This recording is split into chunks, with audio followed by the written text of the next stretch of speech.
이 뉴스들 중에 오늘 첫 번째 소식은 이준석 개혁신당 대표 압수수색 관련 소식입니다. 오늘 오전에 이제 이준석 개혁신당 자택과 사무실 압수수색을 했는데 일단 우리 김상욱 의원님, 네. 오늘 여의도에서 그 사무실 인근을 돌아보셨다고요? 그 같은 의원회관 같은 층에 있어요. 예. 제가 5층에 있는데 안 그래도 어떤가 싶어가지고 이렇게 아주 길가 우연히 네. 일부러 간 건 아니고 카메라가 가득 와 있고 기자님들 많이 계시더라고요. 근데 문은 굳게 닫혀 있고 새삼 같은 층에 있다 보니까 오며가면 자주 만나요. 자주 만나는데 새삼 좀 여러 가지 생각이 들었습니다. 뭐 이준석 의원님과 저는 뭐 대화도 많이 나눴고 네. 또 이런저런 참 고민도 같이 나눴던 사이인데 지금 어쨌든 그 명태균의 그 비리에 예. 이준석 의원이 당시 국민의힘 당대표를 할 때 연관이 있을 수 있다라는 의혹 때문에 수사가 시작되는 거지 않습니까? 예.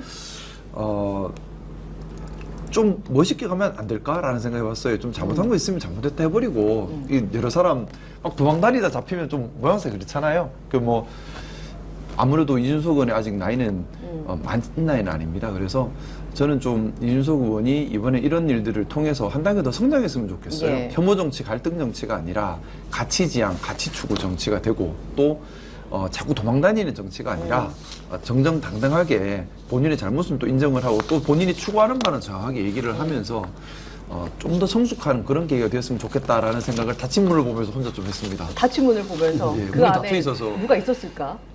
알 수가 없어요. 알 수가 없어. 예. 두들기 놓고 한번 해보시지 그러셨어요. 제가 그런 용기가 안 나더라고요. 예. 아니 오늘 KBS 단독 기사가 오전에 떴는데 이준석 영장에 공천 개입 의혹 공범 피의자. 네, 피의자, 참고인이 아니고 됐어요. 피의자로 돼 있더라고요. 예. 네, 피의자입니다. 그럼 이건 검찰이 어느 정도 범죄 사실에 대한 소명을 했다라는 뜻으로 해석할 수도 있지 않습니까? 소위 말하는 입건을 했다는 거기 때문에 예. 이제 사건 번호도 부여가 됐고 정식으로 수사를 한다는 거죠. 피의자가 됐으니까 혐의가 있든 없든 결정을 봐야 되는 겁니다. 이제. 이제 그러면 이 부분에 있어서 박창진 대표님께 여쭤보고 싶은 건 지금 이제 소위 그래도 고민을 좀 나눴던 우리 김상욱 의원님은 객관적인 판단 좀 안 되실 수 있으니까 제가 이제 그 정도 아직까지 연이 다 계신 건가요? 아니 이 건도 그렇고 네. 사실 그 TV 토론에서도 굉장히 부적절한 발언을 해서 많은 분들이 분노에 휩싸였잖아요. 다시 정치를 할 수 있을 것이냐. 이게 그 망상가적인 이 행동으로 인해서 윤석열이 불법 개헌까지 저질렀다라는 의혹이 있는 것처럼 예. 이준석 의원 또한 특정 커뮤니티를 중심으로 이 이제 인터넷 공간에 세계에 빠져 있는 게 아닌가라는 생각이 많이 들고 저도 경험한 바가 있는데 제가 이분이 진행하는 유튜브 방송에 한번 출연한 적이 있어요. 예. 그래서 대담을 나눠보니까 계속해서 그 이제 특정 사이트에서 올라오는 게시판의 글들의 반응을 보고 펜코. 예, 네. 진행을 하거나 뭐 이렇게 강도를 낮추거나 이런 이제 경향성이 보이더라고요. 그래서 이분이 정치를 과연 어떤 영역에서 했나, 예. 대국민을 보고 했는가, 정말 정치라는 영역 내에서 나의 입지를 다지고 나의 신념을 펼치기 위한 정치를 했는가, 아니면 갑자기 이분이 뭐 최고위부터 시작한 거 아닙니까? 박근혜의 어떻게 보면 뭐라고 퀴즈, 할까? 박근혜 퀴즈였죠, 그때. 예, 그런 예. 걸로 시작을 하다 보니까 어깨 뽕부터 들어가서 내가 이미 이 자리를 선점하고 있다는 어떤 권위자의 입장에서 모든 영역을 해오다 보니까 이런 상황까지 이른 게 아닌가라는 생각이 순차적으로 들고요. 이번 이제 특검의 쭉 진행 상황을 보니까 오늘 좀 이 특검과 관련해서 여러 속보가 뜨고 예. 있습니다. 이 공천계획과 관련해서는 지금 최호 전 평택시 시장 선거에 나갔던 후보자가 스스로 목숨을 끊는 이런 이제 속보까지 뜨고 있는데 이 공천 개입이라는 게 상당한 구체적인 실체가 있는 것이 아닌가. 이분도 이전에 이제 특검 조사를 받았었거든요. 예. 그 후에 이런 일들이 생기고 오늘 이제 이준석 의원의 자택까지 압수수색하던 이 과정을 보니까 아무래도 특검은 구체적인 자료를 가지고 현재 이 방향성으로 진격해 나가고 있다. 이런 생각이 듭니다. 자, 전체적으로 이제 정리를 좀 해보겠습니다. 일단 이준석 당대표 시절에 김영선 이제 차원호 이창 네. 이제 국회의원 공천 과정에서 개입을 했느냐 하지 않았느냐. 그럼 누가 나섰느냐.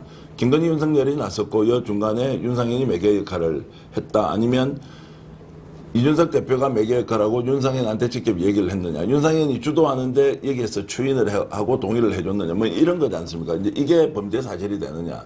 자, 사인이 바깥에서 대통령 배우자가 국민의힘 공천에 개입했다는 것 자체가 이제 업무방해가 명확하게 이제 해당이 되는 거고, 공천 관리를 이제 방해한 거지 않습니까? 이제 법률가 이제 앞에 앉아 계시니까 어쨌든 이제 그랬을 때 이게 이제 죄가 된다면 어느 정도 될 것이냐, 공범이냐, 아니면 단순하게 참가하고 그냥 그 뭐라 그럽니까, 종범도 아니고 뭐 어쨌든 영향을 끼칠 정도일 때, 그러면 이제 제일 중요한 것은 공범으로 되면 뭐 죄질이 굉장히 나쁘기 때문에 형량도 많아질 것이고, 그럴 경우에 징역형이 나온다고 하면 이제 정치 못하는 것이고, 피선거가 박탈이 뭐 5년 10년까지 이제 간다고 볼 수 있지 않겠습니까? 예. 그래서 이제 많은 사람들이 이준석이 이번에 압수수색을 당했다고 하는 것은 피의자로 적시되어 있는 건가? 두 번째, 야, 정치생명이 끝나는 거 아니야? 그러면 이 죄가 어느 정도 나쁜 것이지? 라고 이제 관심이 굉장히 예. 많을 거라고 보고, 그래서 업무방해죄라는 것이 실제로 정당에서 공천 개입이라면 어느 정도 형량이 나올 것인가를 좀 이제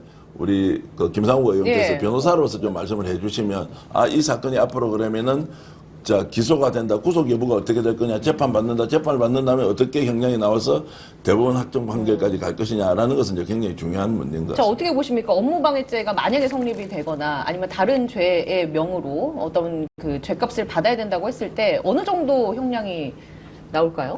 뭐 좀 제 생각을 말씀 올리자면은 아마 이 사태를 바라보고 계신 국민들 상당수는 뭐 이게 무슨 죄인가라고 생각하는 분도 계실 수도 있다고 생각해요. 뭐 대통령이 당에다가 요구할 수도 있지, 그게 왜 죄야라고 생각할 수도 있는데 아닙니다.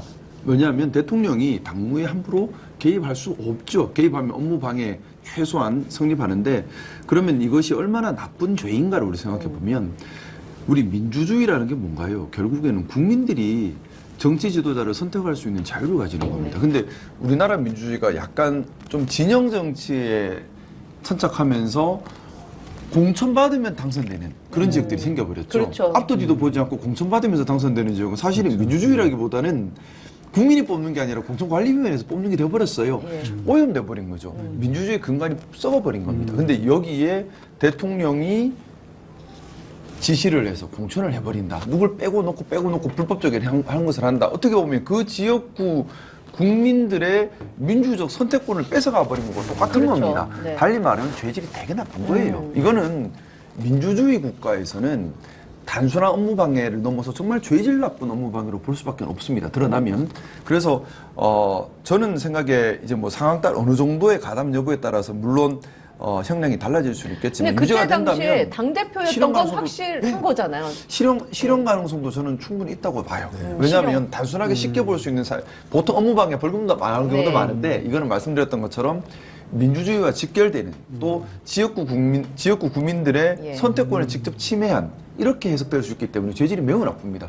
그리고 또 하나는 저는 지금 문제되고 있는 지역구 하나만 이 아닐 수도 있다는 생각이에요. 여자가 있을 수 있다는 생각입니다. 예. 그래서 좀 이번에 수사하면서 명태균이 얼마나 협조를 할지 잘 모르겠지만 최대한 협조를 받아서 문제되는 지역구가 어디였는지 여자를 네. 다 밝혀내야 되고, 이번 기회에 정말 뭐 공천관리위원회가 뭐 이당 저당 할 것 없이 공정하게 좀 일을 할 수 있는 그런 경종을 좀 울렸으면 좋겠습니다.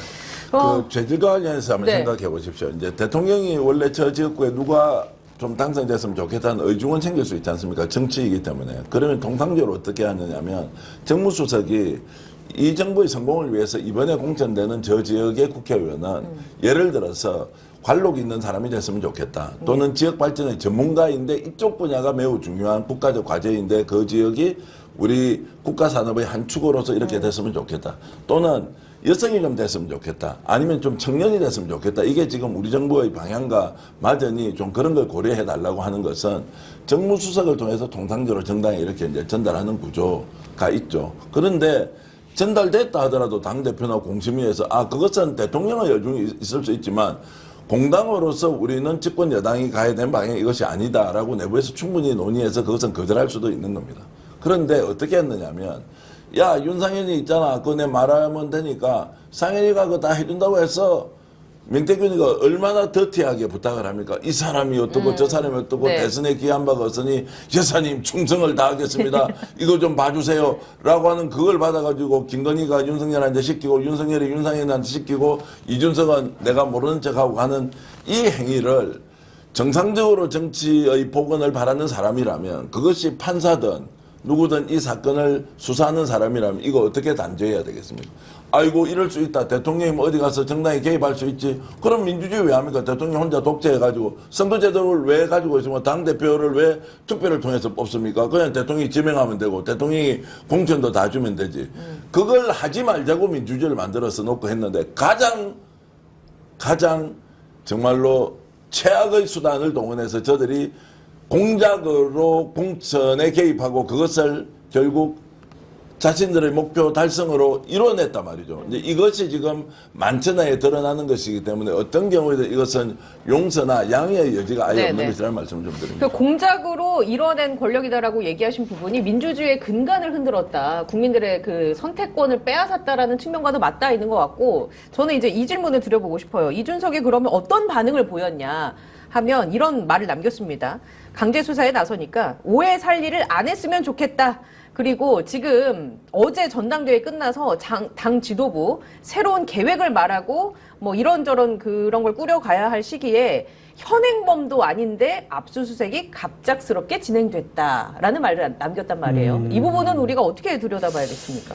현행범의 그 의심을 많이 받았는데 예. 윤석열 정권 하에 특히 또 내란 사태로 인해서 그동안 본인에 대한 수사가 미뤄왔던 거죠.